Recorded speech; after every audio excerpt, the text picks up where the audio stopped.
you doing, guys? Day number 2, so we'll get a attack on this thing again.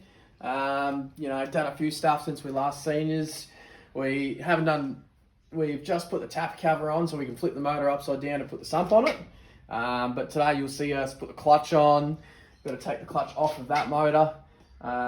We've just cleaned up the engine bay here, so we're getting everything prepped to actually go in.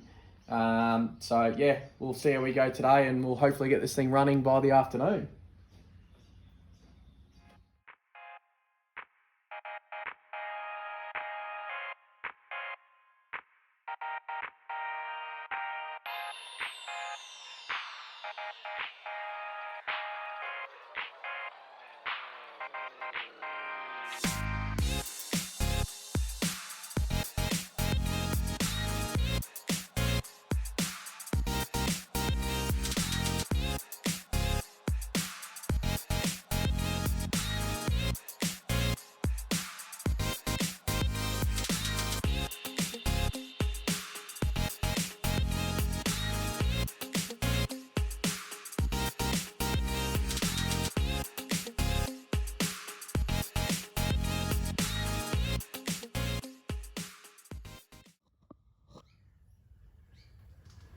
Up to doing the rear main seal.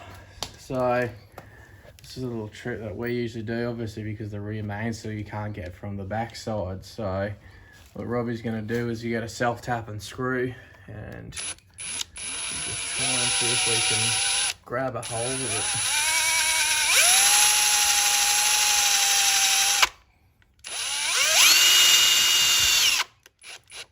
There we go.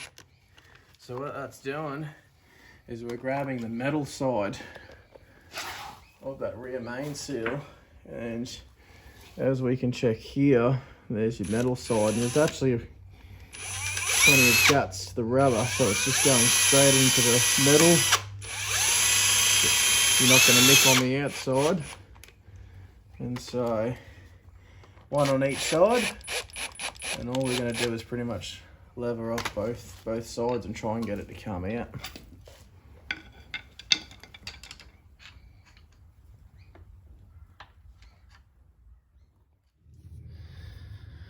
So we've just popped the seal out enough with the screws that now we can get a pry bar in behind it and do the rest of the job. So this rear main seal has actually got a lip on the front of the seal. Oop, there it goes.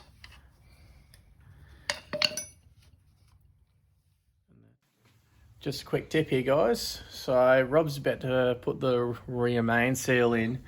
But what we've done is we've just cleaned up all these surfaces in here. So just a bit of a scrub and some brake cleaner, making sure there's no debris of where we've had to drill in and all the alloy that was sitting in the bottom there. It's just done a light oil up around the edge so that some seals you don't have to, but it's just a good practice because on first startup, you don't want it to grab the seal and kind of burn it out, or you know, cause another issue for oil leak. So we just pretty much lubed up the edge of it so that on first startup, it's not gonna have any issues.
So we just found another thing that's going to slow us down today, but there is actually a crack that goes down that straight edge and around the side up there. Yeah, I've been hitting it with a wire brush. You can see a bit of exhaust gas that's come out of here, just a bit of the soot. It was a bit worse. So yeah, we'll try and clean it all up and dry grind it out, then roll it back up.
Almost in. So I haven't been videoing for the past hour because we are still trying to get the gearbox lined up with the motor and we're having no luck at all. So after ringing my brother, he was just saying instead of leaving it in neutral, we'll put it in gear, so in case the output shaft of the box is moving while we're trying to line it up, at least it'll be locked in one place and we can hopefully slot it in. But absolute mission. This is why we were contemplating about taking the gearbox out or not, because this procedure of getting everything lined up straight is an absolute nightmare. So I've pulled boxes out before with it, makes it 100 times easier, but a lot more to pull off.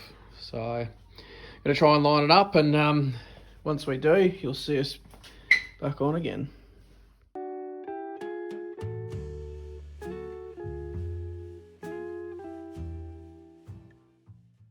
What have we got, Robbie? Did we get success? We did get success. Oh, thank God. We would have been ripping the gearbox out if we didn't get this lined up. So what we actually did was we changed the position of the chain to get the motor lined up and just shimmy it from left and right from the front here to get it in. I would have kept videoing, but honestly my camera would have been rolling the whole way through. So sorry about we didn't get the final moment, but it's in.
Alrighty, so we got all the wiring in. While I was doing the wiring, my mate Rob was just making up a little plate.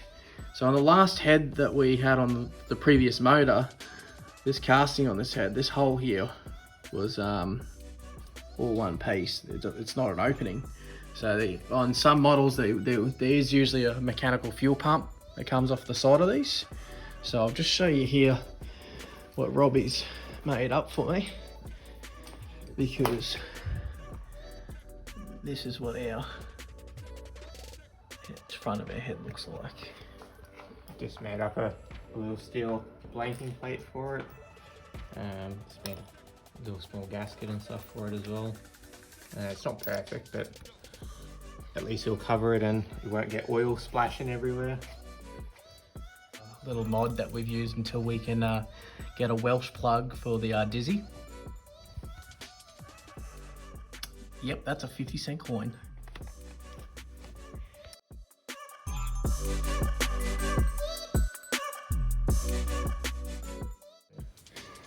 I've never seen this work, so this is the first time me seeing it as well, so I thought I might let everyone watch at the same time. But yeah, pretty much it just connects up to shop air.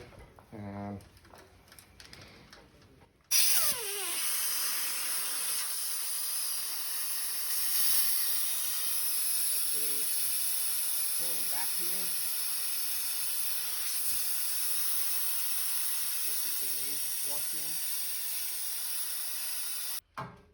Pull the shock air off, then that's coolant straight in the bucket. Pull that lever and it sucks it straight in. We're just about ready to crank this thing. So because we had everything apart, no oil, no coolant, we've already bled the coolant system, so we know that's all good. But what we need to do is we've got to bleed the oil system as well. So we don't want to run the oil feed in the turbo dry. So what we've done is just taken the oil feed to the turbo and put it in a bottle. And with this car here, I've got a kill switch that will cut the ECU out. So we can crank it without it actually firing. But in usual cases, you know, if you don't have a setup like that, you'd have to just disconnect the coil packs or disconnect something that won't cause it to start. Yep, Rob, try again.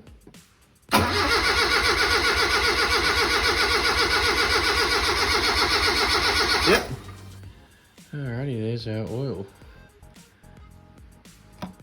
Now we can check our oil line on the turbo, knowing it's getting oil pressure, and we'll probably do that again before we put it all back together. And then we can go for our first start. Moment of truth. This is the first legit start. We check for fuel leaks, check for coolant leaks. Yeah, got oil pressure. Let's see if it starts.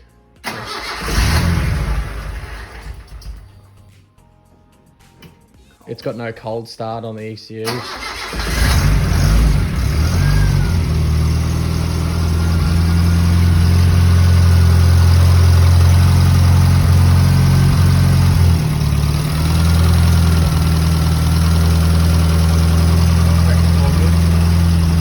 Sweet, oil pressure's good.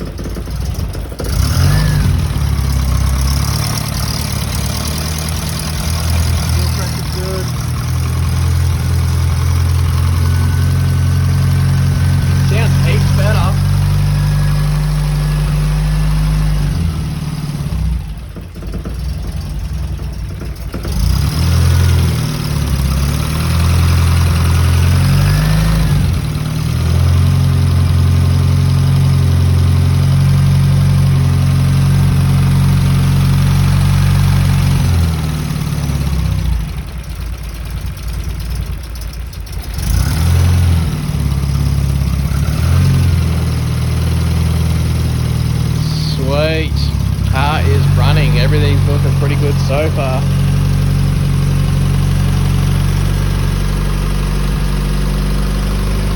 Thank God I've got to drive this thing to work tomorrow. Yeah, cold start can be a bit.